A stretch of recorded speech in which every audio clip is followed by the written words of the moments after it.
Do you ever experience any kind of Radhika? నా లైఫ్‌లో personal life. తెలుసు రాధికలు. బట్ నాకు ఎక్స్‌పీరియన్స్ అవ్వలేదండి. తెలుసు రాధిక. రాధికలు అందరూ ఉంటారండి. రాధికలు ఎందుకుంటారండి? చుట్టూ రాధికలే ఉంటారు చాలా మంది. టిల్లు జీవితం మొత్తం రాధికలే కనిపిస్తారా? మంచోళ్ళు ఎవరైనా ఉండరా? Just asking sir. Doubt. So unfortunate అండి అదే.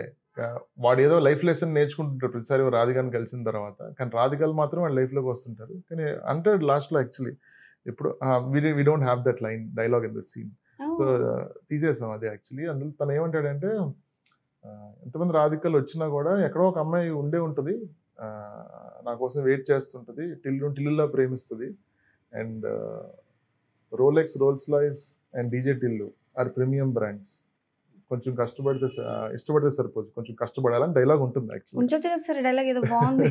కానీ అంటే ఫైనల్‌గా ఒకటి చెప్పండి సార్. మీరు టిల్లు స్క్వేర్, టిల్లు క్యూబ్, టిల్లు 4 ఏదో అనుకుంటున్నారు. ఎందులో మా టిల్లుకి పెళ్ళవుతుంది?